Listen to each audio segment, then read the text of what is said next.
The two most dangerous seductresses in the Bible. Number 1. The Proverbs seductress. Two different words describe this woman: immoral and seductress. Proverbs chapter 7 verses 4 through 5. Say to wisdom, "You are my sister," and call understanding your intimate friend, so that they may keep you from an adulteress, from the foreigner who flatters with her words.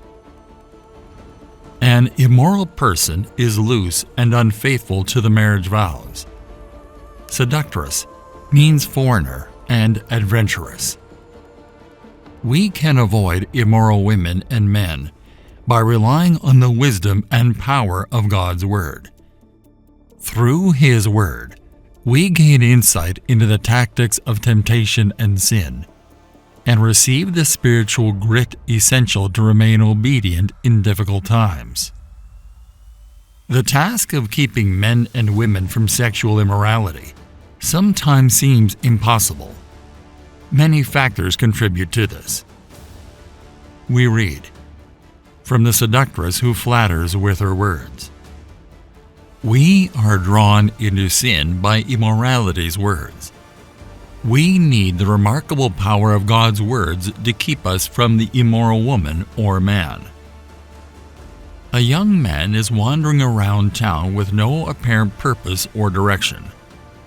Although he may come from a respectable family, his current focus is solely on enjoying himself. A skilled storyteller, Solomon, tells a convincing story. Proverbs chapter 7 verses 6 through 8.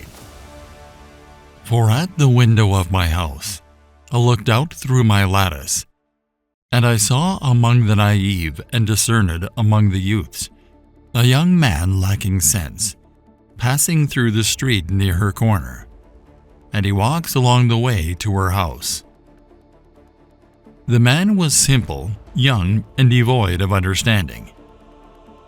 We read the term simple. As in Proverbs chapter 1 verse 4, this isn't stupidity, but inexperience and gullibility. Proverbs chapter 1 verse 22. How long, you naive ones, will you love simplistic thinking? And how long will scoffers delight themselves in scoffing, and fools hate knowledge? The simple need to be more educated in the ways of wisdom and need instruction. The young man is full of energy, passion, and overconfidence, but lacks wisdom. Pure living is a challenge faced by men and women of all ages, but it can be particularly difficult for young men. However, everyone has their own unique obstacles to overcome in maintaining purity. Because he is simple and young, his reservoir of wisdom and understanding is empty. He is the one who must at all costs get wisdom. This one leads himself into temptation with sad and familiar results. Proverbs chapter 7 verses 9 through 11.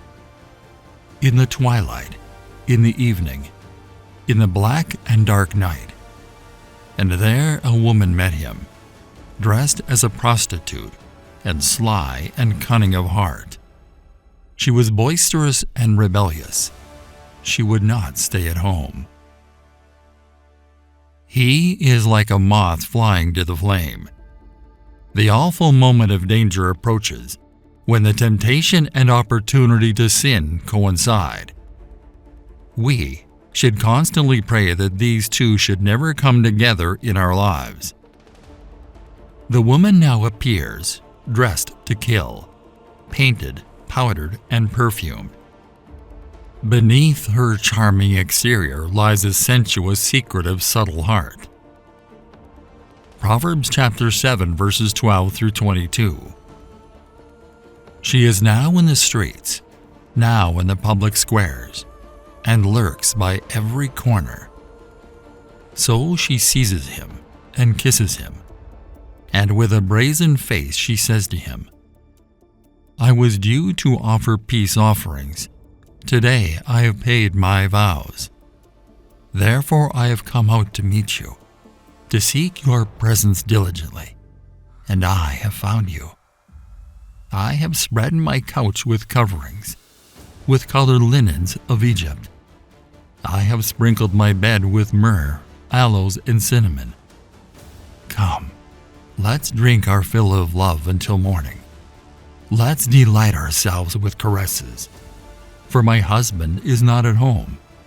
He has gone on a long journey. He has taken a bag of money with him.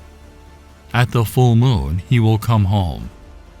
With her many persuasions she entices him. With her flattering lips she seduces him. Suddenly, he follows her as an ox goes to the slaughter. The more she talks, the more his resistance melts. With a little more flattery, she caused him to yield. The seductress had a natural talent for making the young man feel desired through her instincts or past experiences. By expressing her interest in him, she easily caught his attention. For some individuals, this level of seduction is all they need. She appeals to the young man's male ego as she flatters him and makes him think he's very special to her. What she's offering to him, she would never offer to anyone else. Wiersbe. We read, "For my husband is not at home." People commit sexual immorality when they feel there is little or no risk of being discovered. With her enticing speech, she caused him to yield. She succeeded in seducing him at the end of it all.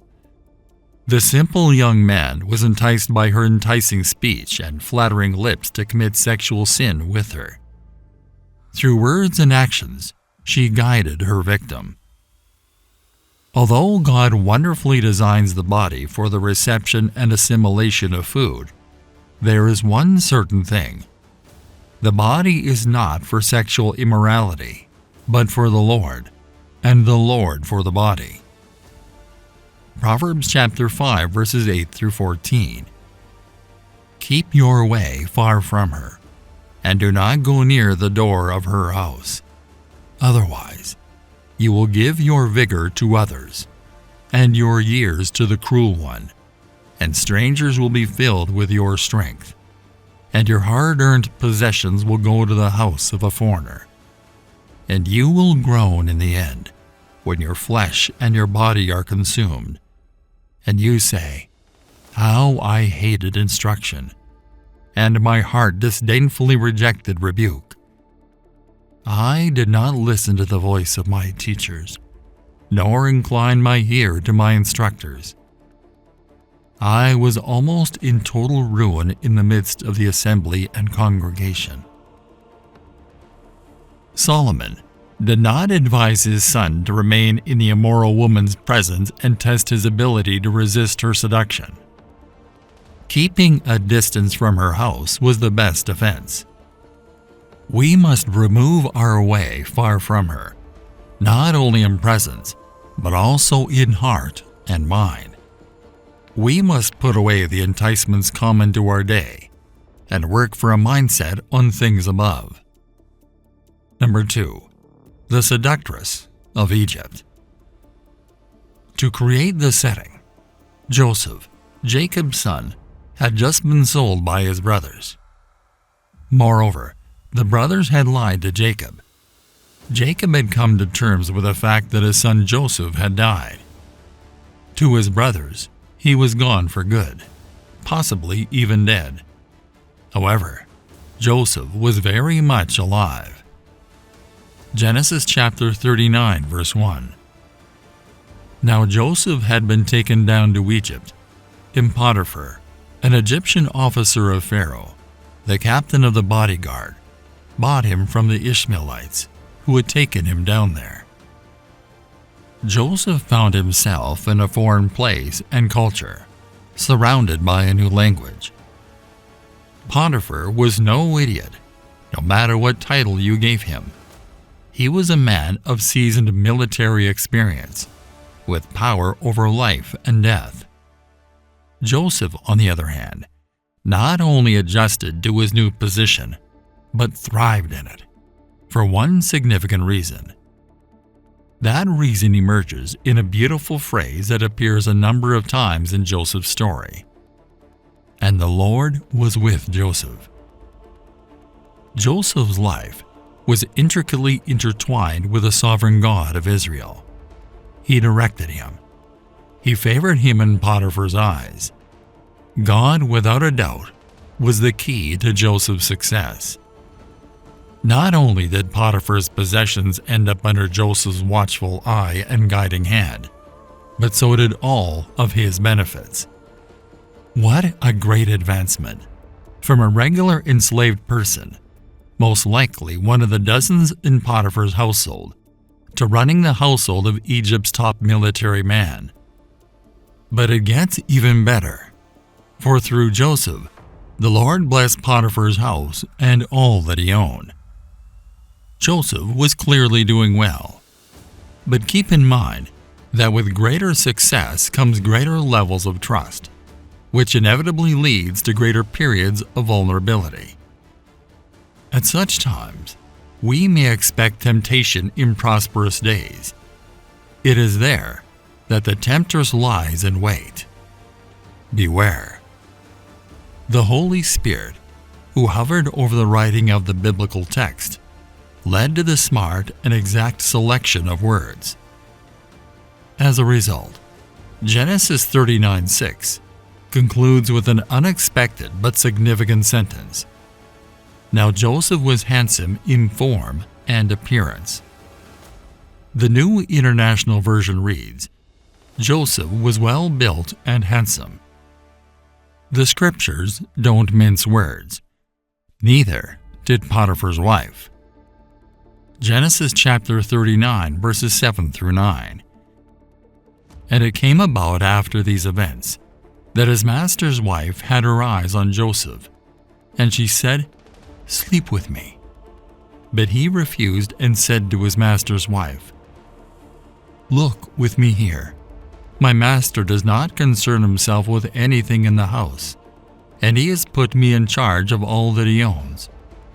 There is no one greater in this house than I, and he has withheld nothing from me except you, because you are his wife. How then could I do this great evil and sin against God?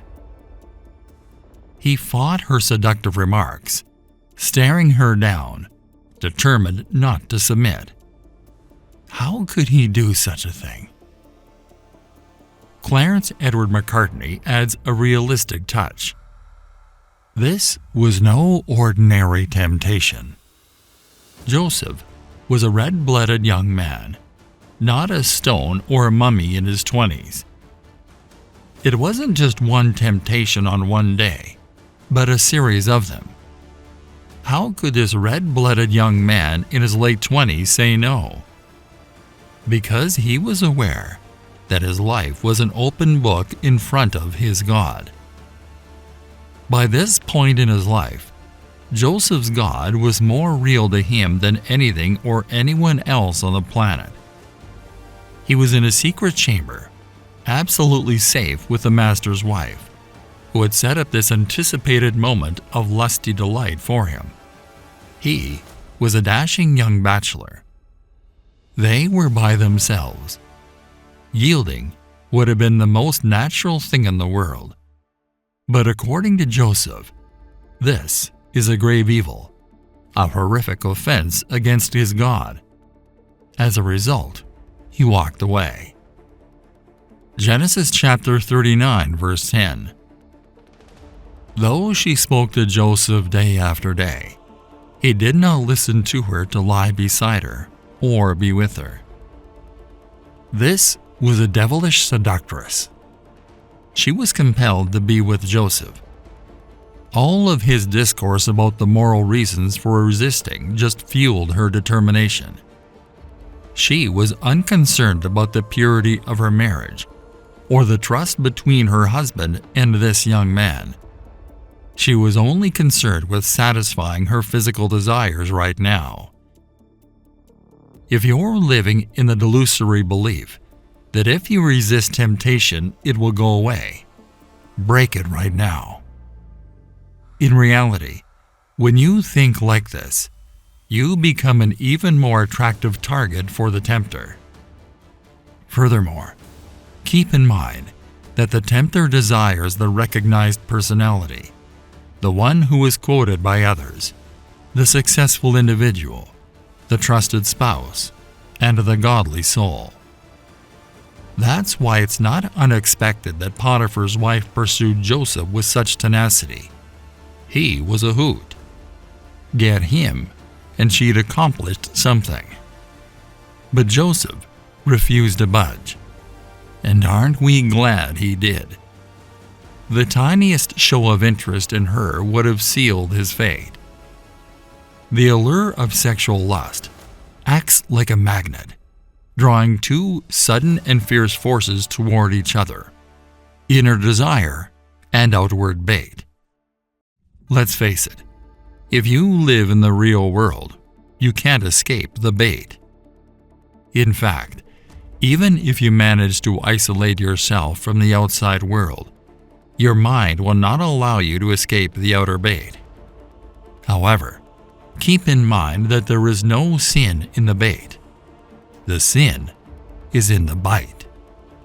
You have been lured when the lust of another tempts you to give in to your own lust, so much so that your resistance weakens.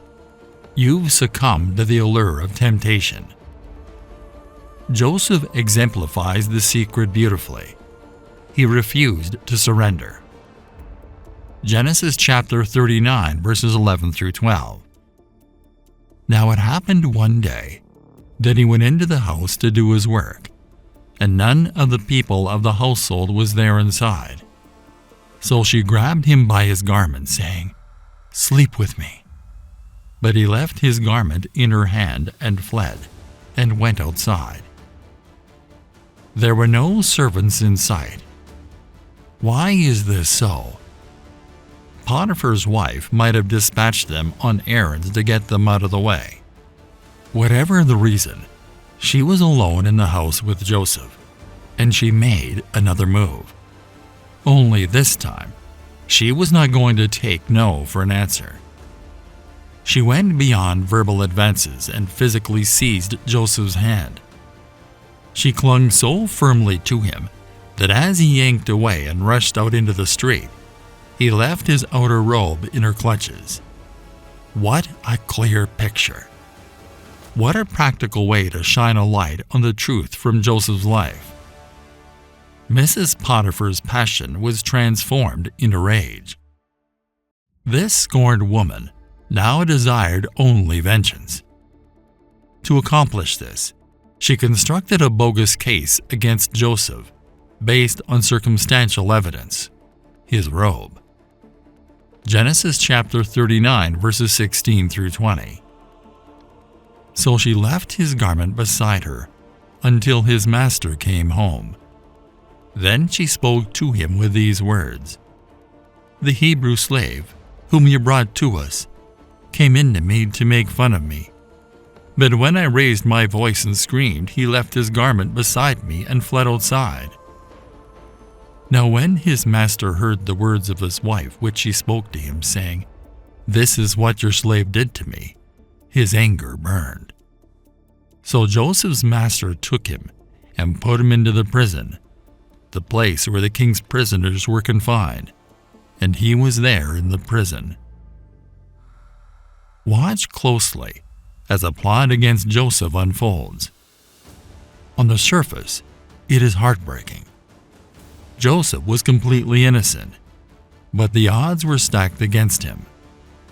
Potiphar's wife had his robe as evidence, as well as her position in the family as a source of manipulative influence. She used both against him, resulting in his imprisonment.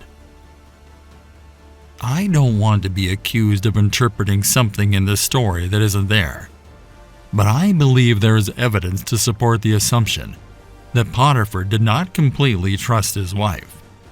He was, after all, the commander of the guards and the primary executioner. Do you think he would have just imprisoned a slave if he suspected him of attempting to attack his wife? He would have killed him on the spot, in my opinion. The crime was not tolerated in ancient Egypt. Instead of torturing or killing Joseph, Potiphar had him placed into the jail, the location where the king's prisoners were imprisoned. Potiphar seemed to be primarily irritated at having lost his best servant as a result of an unfaithful marriage. Whatever the case may have been, Joseph was still imprisoned.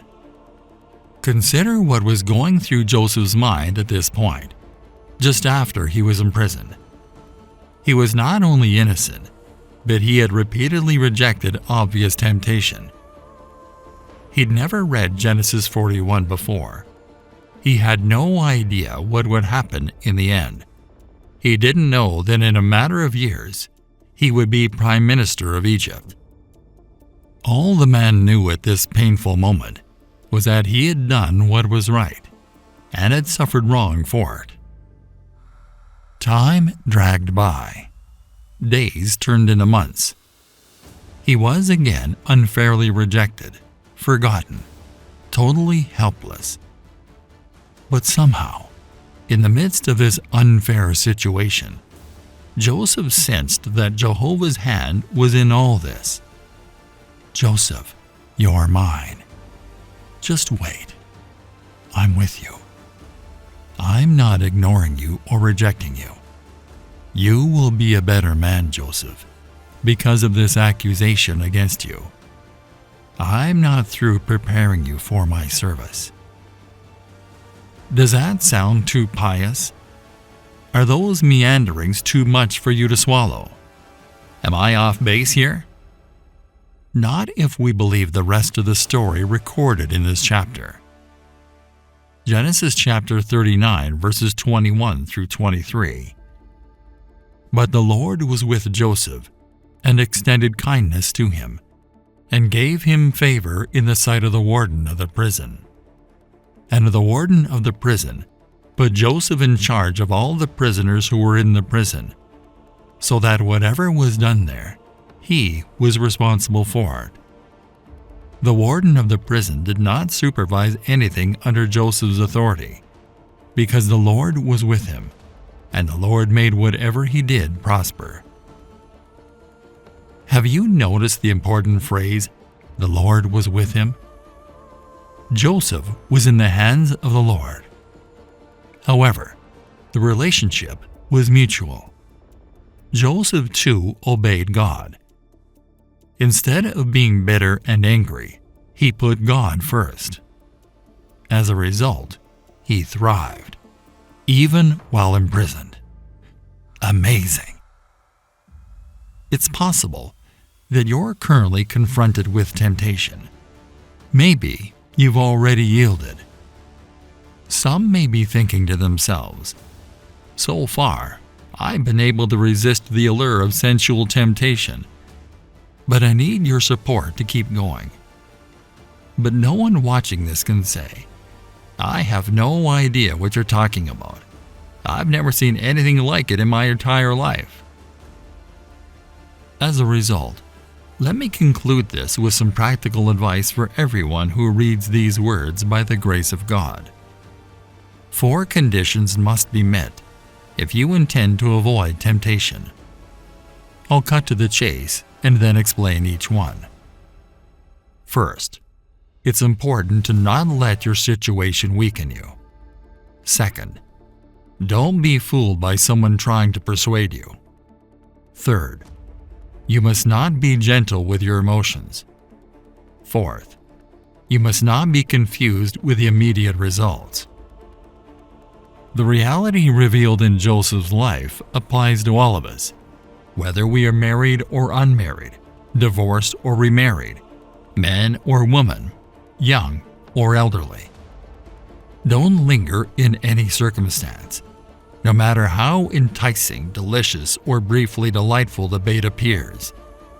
Claim the miraculous strength that comes from knowing Jesus Christ, and stand strong in His might, as you operate under his authority. Decide to be a Joseph right now, in this exact now. Make up your mind to join his ranks, and then refuse from now on. You will yield if you do not. It's only a matter of time before it happens.